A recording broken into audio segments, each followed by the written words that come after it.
a shadow in the corner of my room. Ever since I was a kid, I've always noticed that there was a shadow in the corner of my room. It's never done any harm to me or even tried to scare me, but it always stands there as if staring at me with curiosity. At first, when I was a kid, I would tell my mother about it, and she would just tell me that it was my mind playing tricks on me and that I shouldn't let it bother me. I was never scared of it. In fact, I took comfort in knowing it was looking at me. It almost felt as if I had a friend that only I could see. So naturally, I started talking to it. Each night, my mother would come to tuck me in. She would kiss my forehead and tell me goodnight. She would then turn the lights off and I would see him appear. It would always make me smile. As soon as my mother would leave the room, I would start to talk to it with excitement. "Hi, how are you tonight?" I would usually ask. It, non-moving, would never respond, but I found it to be okay. I would just continue asking it questions.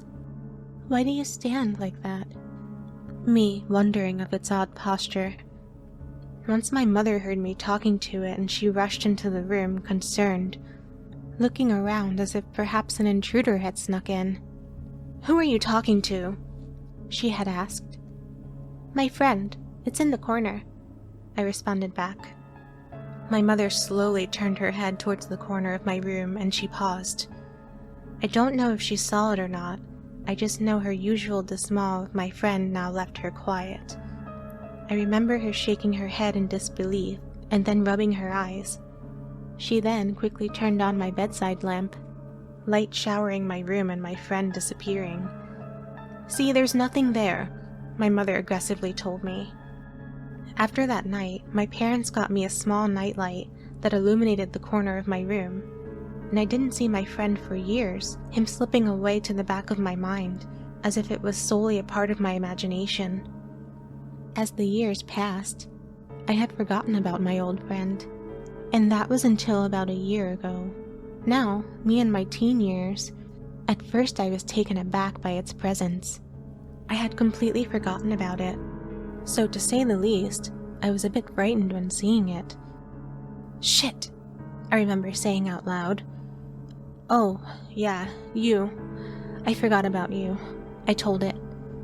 After the sudden shock wore off, I went about my business, not giving the shadow in the corner of my room any attention. You see, I'm one of those lucky few that grew up with genetics on my side. I was popular. I didn't have time to talk to imaginary friends. I had real friends, and I had real girlfriends. I didn't have a moment to waste on talking to some shadow in the corner of my room. For some reason, going to sleep each night, I almost felt as if it were mad at me for ignoring it all these years. "Leave me alone, bruh," I told it. Eventually, I bought one of those big obnoxious-looking flower trees and sat it in the corner of my room to obstruct the view of the shadow, and it worked. It was gone. I was going off to college soon, so I didn't care if it was still there behind the plant, watching me. I just didn't want to see it. Well, that was until one day I unfortunately did. I always told my friends about the shadow, and most of them didn't believe me. Most of them told me to shut up with my nonsense, so I would offer for them to come over and show them. Some took the invitation. They would try to explain it off with some scientific explanation. "It's your curtains, man. It's giving off some shadow." "No, it's a reflection of some sort. I've seen YouTube videos about this." I got several answers from different people, them not knowing how to explain the entity. But I knew it was a thing. Once a friend, now more like an annoying cousin that never leaves. The only person that seemed to ever take the shadow serious was Kayla. "Dude, we have to do a seance or something. It's probably a stuck soul between realms. We have to save it," she told me. I had no interest in saving it or interacting with it anymore. For all I cared, it could sit in the corner for an eternity alone. That was its business. Though I took the opportunity to get closer to Kayla.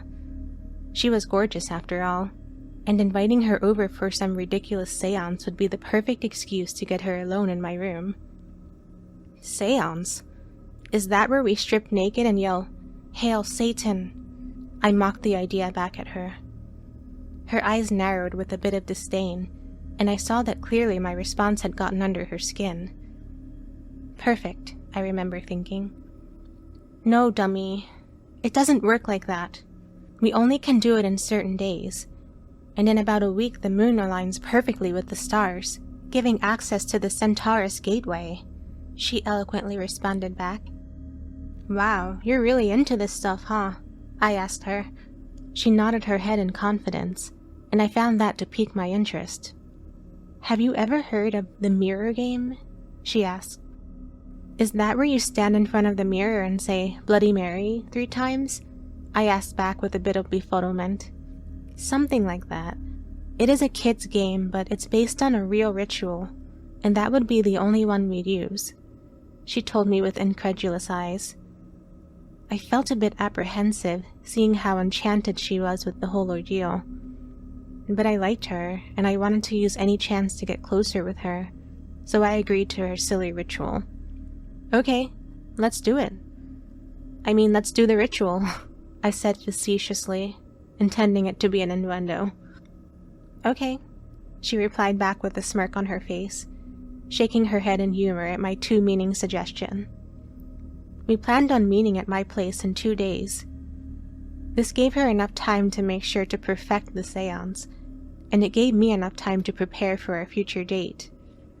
I cleaned my room from top to bottom, making sure to get rid of all my old fast food bags from under the bed. I even organized my closet, just in case she decided to light some candle in there. Lastly, I removed the plant that laid barrier between me and my old friend. I didn't want Kayla thinking I was some prick. The night came, and I was elated at the prospect of having Kayla in my room alone. I even paid for my parents to go out to dinner with money I'd earned during summer gigs. I told them it was a gift for being the best parents I could ever have. I sat on my couch, counting down the minutes on my watch, waiting impatiently for her to arrive. It was almost as if time were messing with me, taking a sweet pace for the minutes to fade away.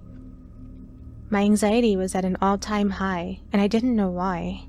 I mean, sure, I liked Kayla, but I've been out with plenty of chicks and I've never gotten this nervous before. This time something was different.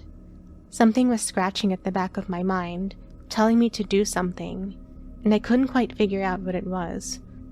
I ran upstairs to my bedroom and looked for it in the corner of my room. There it was, as usual. I angrily approached it. Listen here, whatever the hell you are. I really like this girl. You better not creep her out or I swear to God. The knocking at my door interrupted my brutal diatribe, and with real glee and a pep in my step, I ran back downstairs to let Kayla in.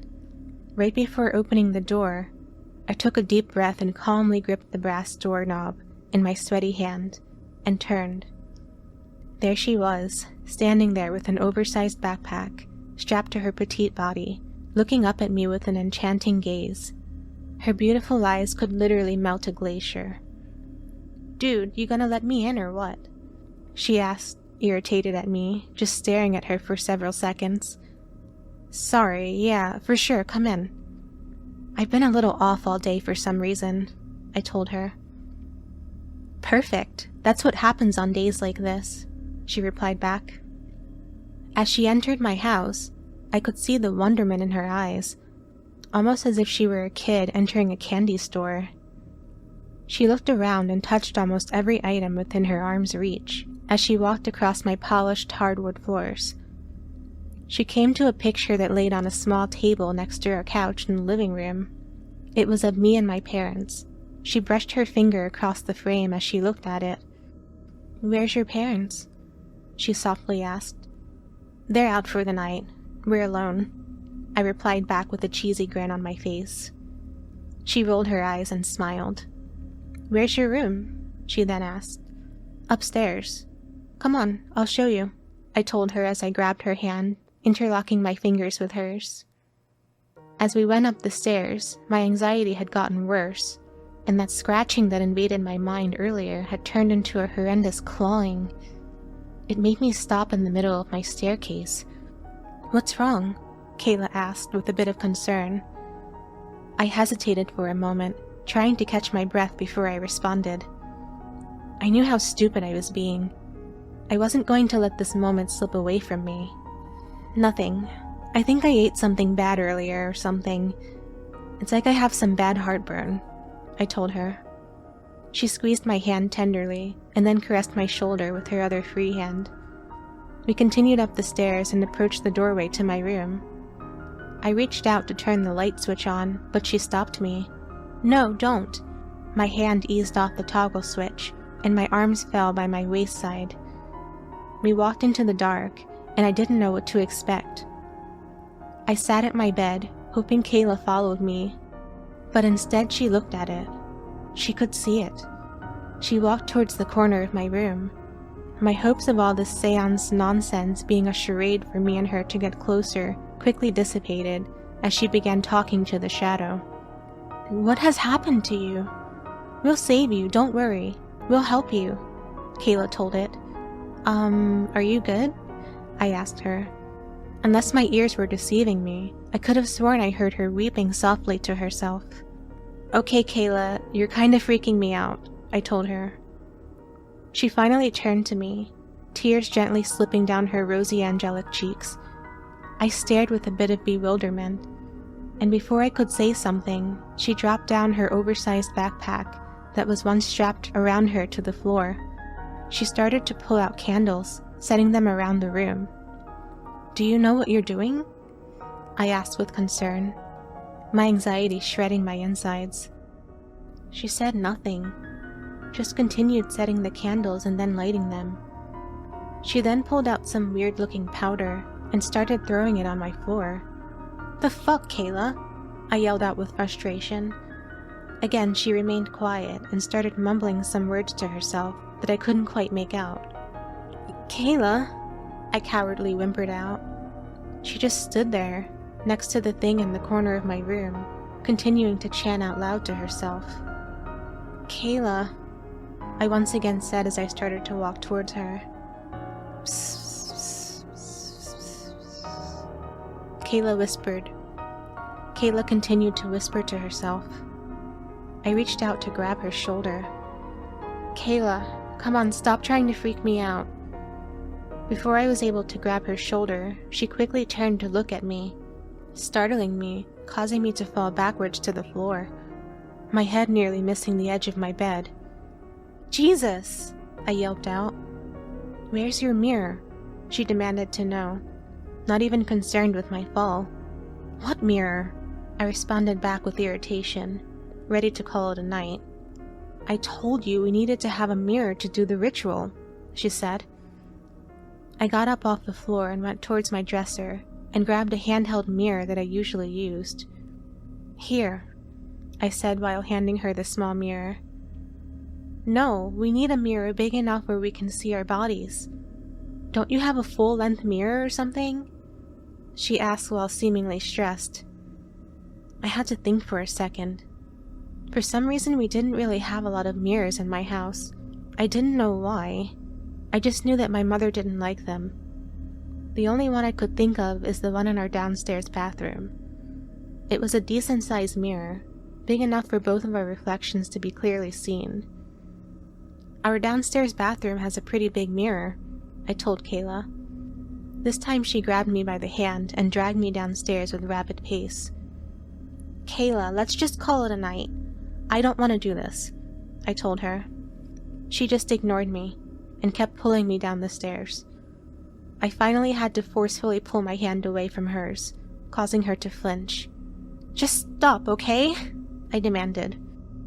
She then grabbed both my shoulders and reached up to kiss me, surprising me completely.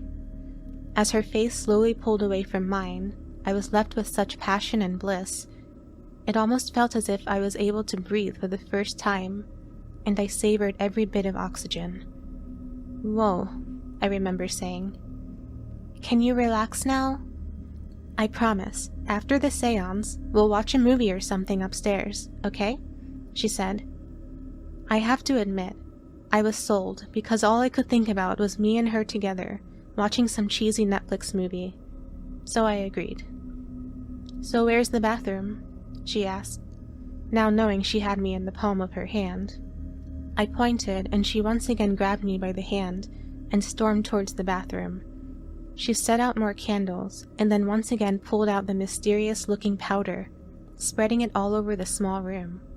She then turned to me with a serious gaze. Okay, look.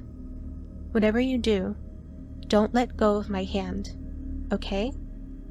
If you let go, we will lose our connection. Also, when I tell you to, just stare into your own eyes and don't look away, okay? This is very important.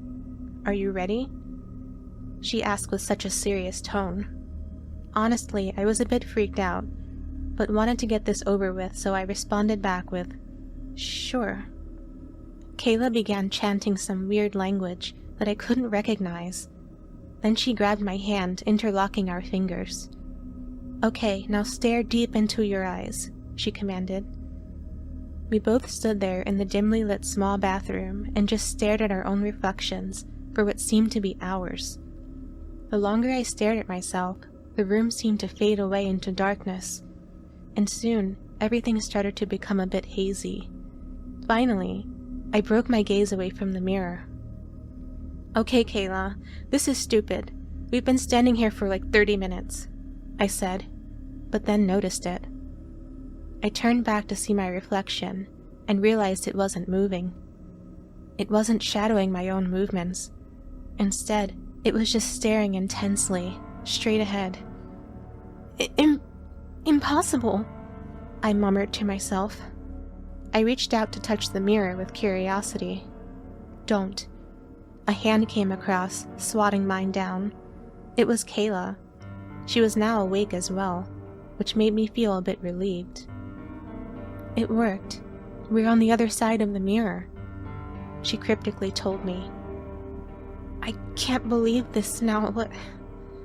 Before I could finish my question, Kayla was running out of the room, leaving me alone. Freaked out, I followed her and saw she was headed back upstairs. I grabbed out to stop her, wanting to know what the hell this place was. Kayla, stop. Now tell me what the hell is going on, I demanded to know. She sighed, not wanting to be interrupted in her journey, but with me gripping at her shoulder tightly, she had no other choice. Okay, this is what I like to call on the other side of the mirror. It's like our world, but slightly different.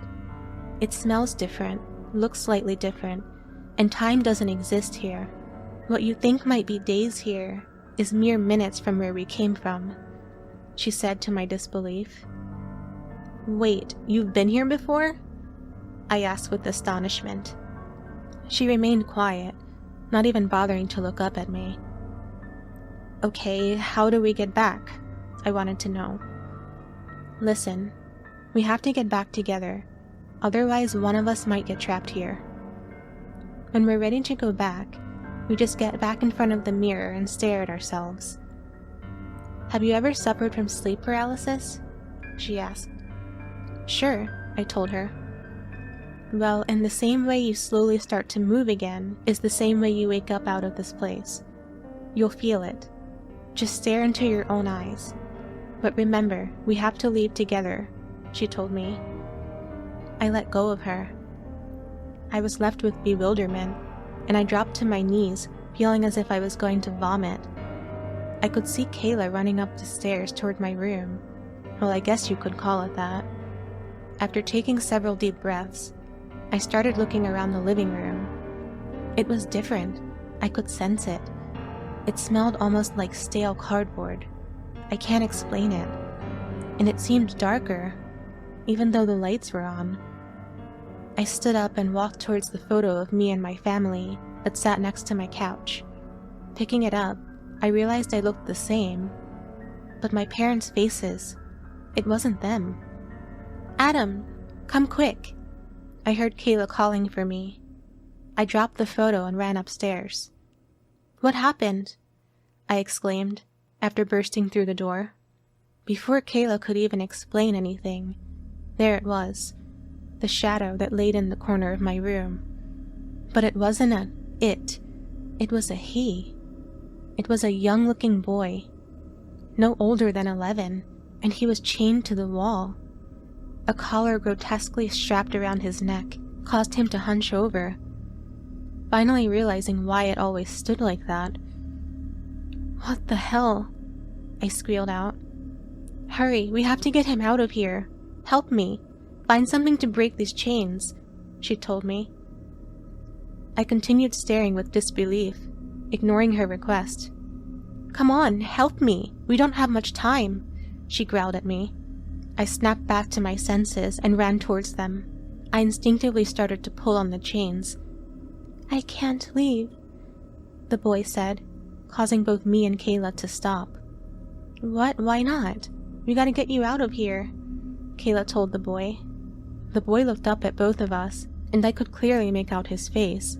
It was pencil thin. He was extremely malnourished. Dark rings sat underneath his eyes, and his voice sounded as if he'd been a smoker for the past 80 years. "Daddy won't like it if I left," the boy said. "The fuck?" was the only words that escaped my mouth. "Who are you talking about?" Kayla asked the boy. Before the kid could get a chance to respond, we heard the voice. It came from downstairs. The hairs on the back of my neck stood up, and I was terrified. "Caleb, we gotta hide. Come on, I demanded. I could hear the most disgusting footsteps treading up the stairs. With every step, I heard a heavy, squishy thud ring throughout the house. Whatever the hell that thing was, it was huge. I grabbed Kayla and forcefully pulled her into the closet, the beast's voice still calling out, "Where's Daddy's boy?" Finally, the footsteps stopped, and I heard the door break open. "Where's Daddy's boy?" The creature called out again. "Here he is, Daddy," the boy screeched out. Kayla slightly opened the door to get a peek of what this creature looked like, and when she did, she began to scream. Luckily, I was able to close her mouth shut before any escaped the small closet. "Shh," I whispered to her. The beast continued talking to the boy, and then finally left. We could hear its heavy footsteps walk away. What sounded like it went towards my parents' room. I was in shock. I didn't know what to think, but Kayla ran out of the closet, towards the young boy once again. "Kayla, we gotta go. Come on before that thing comes back," I said. "We can't leave without Kyle," she replied back. I paused. How the hell did she know this kid's name? "Wait, you know this kid?" I asked with astonishment. Then we both raised our heads up, in a moment of horror. We heard the creature snoring. It was grotesque, gurgling sounds. "Kayla, how the hell do you know this boy?" I demanded to know. She broke down and started to cry. She looked up at me and pleaded with me to help her. "He's my brother," she said. My mouth dropped open from shock. I couldn't even fathom a response, my mind traveling 1,000,000 miles an hour. Plus, I couldn't think with that sound coming from across the hall. "Before you and your family moved here, me and my parents rented this house. I was always into scary things, especially witchcraft.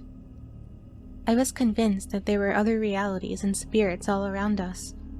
My older brother, Kyle, always laughed at me. He called me names. I would tell him to shut up, but he always had my back and I loved him. One day, I read about the mirror game on the internet, and I wanted to prove to Kyle that other worlds existed, so I set up everything that I needed to ensure the ritual would work. I told Kyle about it, and once again he laughed, but he didn't laugh for long. We stood in his room, this room, in front of his full-length mirror, and performed the ritual. We made it here to this side of the mirror. I was delighted and gleeful. Kyle couldn't believe what he was seeing. We first explored around the house, having fun, seeing how different this world was. But that's when I told Kyle I wanted to explore outside, see how different the world looked. Kyle told me not to, but I didn't listen. He followed me, of course. He didn't want anything bad to happen to me. It was about a block away when we both saw it. We couldn't believe our eyes. It looked like a monster from our worst nightmare. And it turned to us. It chased us, but Kyle was faster than me. I tripped and fell to the ground. The thing was about to grab me, but Kyle came back. As the thing grabbed him, all I could hear him scream to me was run, so I did. I ran back inside the house, and up to the room, and escaped back into our world. I couldn't believe what Kayla just told me. She cried even louder, falling to her knees in such remorse, with me standing there just staring down at her. I didn't mean to leave him. I was scared. He told me to run. I always promised to come back for him, but I didn't know the ritual could only be done every 10 years. I'm so sorry, Kyle, she said while reaching to embrace him, his face stoic and emotionless. I don't know what to say, I empathetically said. This is your house, right? Then grab something that can break these chains, please. Kayla begged. Kayla, that's not your brother anymore. Look at him, I said. Her face dropped with utter sadness. I could see the defeat in her eyes, and a feeling of heroism overcame me. I think my father keeps some bolt cutters in the garage, I told her. She raised her head and smiled at me. Hope restored. I could still hear the heavy snoring coming from my parents' room. I crept towards the staircase, taking every step with as much caution as possible, not wanting to awake the creature.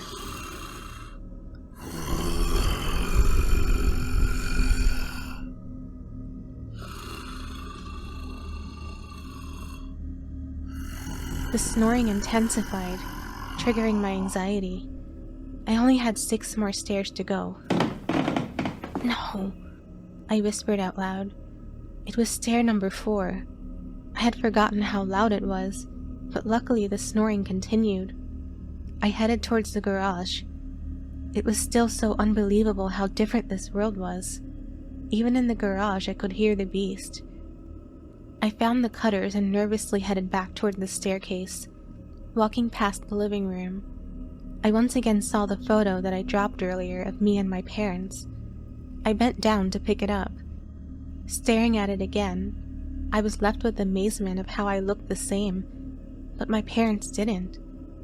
And that's when I realized the snoring had stopped. Why are you not in your corner? A monstrous voice rang out. I looked up to the top of the staircase, and there it was. A nightmare that I wish I could forget. A hideous beast that was massive, its skin resembling a slimy substance, similar to a snail. Its mouth laid across its torso, as if its stomach controlled its body. It had no visible arms, but antennas protruding from its back, waving around as if searching for something. I froze in horror, and dropped the bolt cutters to the floor. It stormed down the stairs, sounds of those squishy footsteps inundating the air, and I ran back to the bathroom. I shut the door behind me, and locked it as quickly as I could. What are you doing out of your corner? The beast yelled out at me again. Fuck. Okay, stare at your eyes, I told myself as I saw my reflection in the mirror still staring straight ahead. I locked in on my eyes, but it wasn't working. Or perhaps I was too nervous, and out of frustration I punched the mirror, and then everything went black. I don't know how much time had passed, but I woke up on the bathroom floor, my eyes exhausted, as if I had slept for hours, and my head pounded. I noticed shards of mirror were on the floor. The mirror was broken. And that's when I saw Kayla. She was still staring straight ahead at her own reflection in the cracked mirror. Shit, Kayla. I had forgotten about her. No, no, no, no. Snap out of it. Come on. I pleaded, slapping her, trying to awake her, but instead her eyes remained wide open and glazed over. She wouldn't wake up. I then remembered what she had told me, that we had to leave together. I sat on the bathroom floor, holding Kayla in my arms, crying, until my parents had gotten home. They called for an ambulance. The doctors pronounced her brain dead, and the cops investigated me, accusing me of perhaps drugging her. But Kayla's parents didn't press charges, because the same thing had happened to their son. They thought it was a medical condition of sorts, but I knew the truth. I knew what had happened to her. I'm headed off to college in a week, and I'm thankful because I don't know how much longer I can sleep in this house. You see, when I turn off the lights at night to go to sleep, there are now 2 shadows in the corner of my room.